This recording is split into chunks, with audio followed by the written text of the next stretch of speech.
मुसळधार पावसामुळे तालुक्यात नदी नाल्याला पूर, खरीप हंगामातील शेती पिकाचे मोठे नुकसान। हवामान खात्याने वर्तवलेल्या अंदाजानुसार गेल्या 2 दिवसांपासून जिल्ह्यासह तालुक्यात मुसळधार पावसाने धुमाकूळ घातला आहे। त्यामुळे आज दिनांक 9 जुलै रोजी 11 वाजता तालुक्यातील नदी नाल्याला पूर येऊन अनेक ठिकाणी जनजीवन विस्कळीत झाला आहे। अनेक ठिकाणी रस्ते पुरामुळे बंद झाली आहे। गेल्या 2 दिवसांपासून सुरू असलेल्या मुसळधार पावसाने मोठ्या प्रमाणात नदी व नाल्याला पूर आला असून जोरदार पडलेल्या या पावसामुळे काही गावातील शेतकऱ्यांना नुकसानीला सामोरे जावे लागल्याचे, अनेक शेतात साचलेल्या पाण्यावरून व शेतातून पाण्याचा लोंढा वाहून गेल्याचे समोर येत आहे। काल रात्रीपासून तालुक्यात पडलेल्या जोरदार पावसामुळे नदी नाले व ओढ्यांना पावसामुळे पूर आला आहे। तालुक्यातील रावेरी ते पिंपळकुटी मार्गावर पुलाचे काम सुरू आहे व जाण्यासाठी ढोले टाकून पूल केला होता, त्यावरून पुराचे पाणी वाहत असल्याने रस्ता बंद झाला आहे।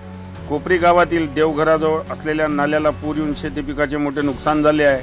तसेच सरई ते वाटोडा पुलाचे काम चालू आहे, त्यामुळे मुसळधार पावसामुळे जाण्याचा मार्ग पूर्णतः बंद झाला आहे। तालुक्यातील मेंगापूरवारा रोडवरील केनाडी नाल्याला आलेल्या पुरामुळे शेकडो एकर शेतजमीन पाण्याखाली येऊन शेती पिकाचे मोठ्या प्रमाणात नुकसान झाले आहे।